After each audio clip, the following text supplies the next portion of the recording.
vaša preosveštenstva, kao što možemo čuti,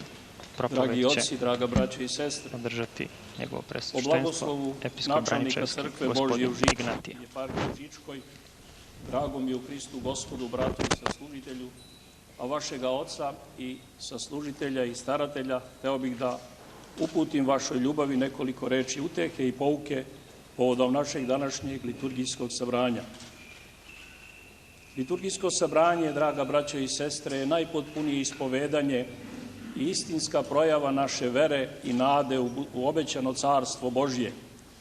kao i ontološki izraz naše ljubavi prema Bogu i čoveku, kao i celokupnoj prirodi u njihovom nerazdeljivom jedinstvu, od koje ljubavi nam zavisi život večni. U učenju svetih otaca liturgijsko sabranje je po svojoj strukturi ikona carstva Božjeg, jer po rečima svetog apostola Mateja, u posljednje dane, kada dođe Sin čovečiji u sili i slavi, sabraće se pred njim svi narodi na zemlji i tada će biti kraj svetu i njegov sud. Liturgijsko sabranje, dakle, odslikava i istovremeno čini prisutnim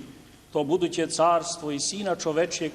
zato što je sabranje svega naroda Božjeg jednoga mesta oko episkopa, koji po rečima svetog Ignatija Bogonosca na liturgiji stoji na mestu Božjem i kao ikona Božja. Iako je svaki član liturgije kroz krštenje Duhom Svetim sjedinjen sa Hristom i na taj način je njegova ikona, mesto koje zauzima episkop u liturgiji, budući da on predstoji isto i služi, to jest prinosi darove prirode i celu crkvu Bogu Ocu, čini da episkop pre svih predstavlja ikonu Hristovu i živo prisustvo Hrista u crkvi. Otuda kod našeg pravoslavnog naroda toliko poštovanje prema episkopu, odnosno prema služitelju svete liturgije. Liturgija, draga braćo i sestre, projavljuje i veru u ovaploćenog Sina Božjeg, to je ovaploćenje Boga koji je postao čovek i koji boravi i boravit će među nama do svršetka sveta.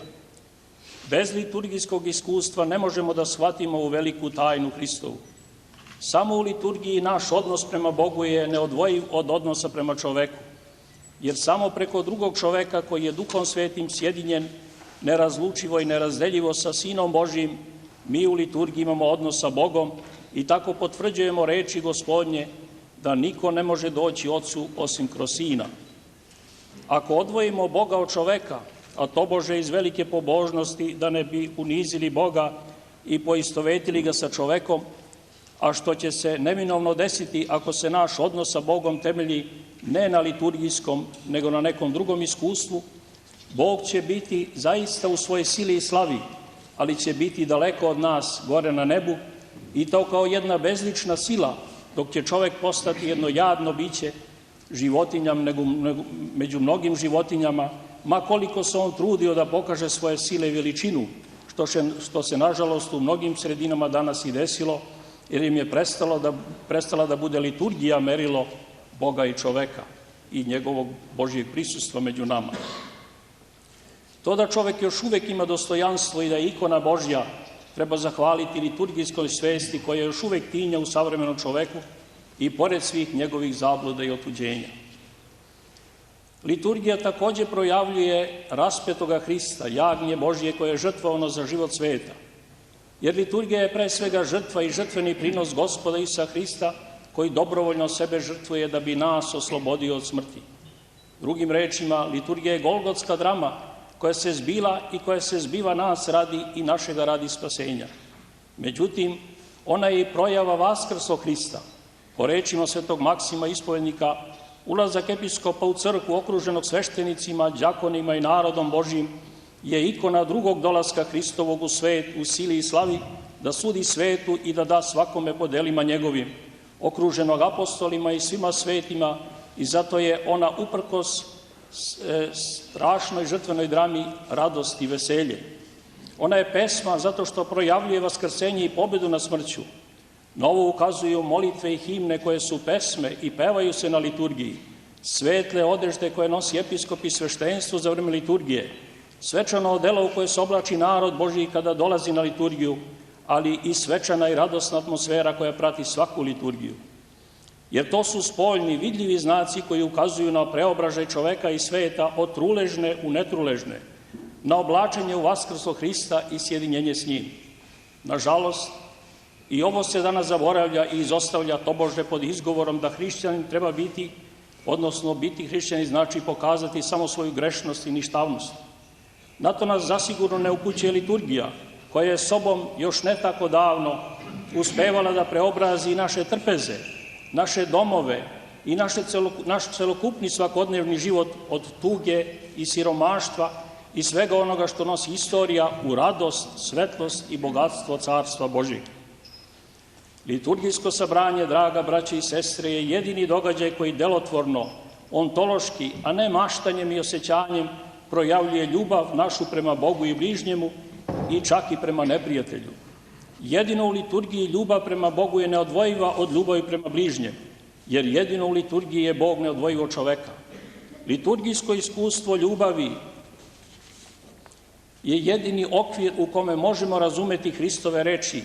da ako volimo bližnjeg, onda volimo Boga i obratno, i da niko koji ne voli bližnjega ne poznaje Boga, jer Bog je ljubav.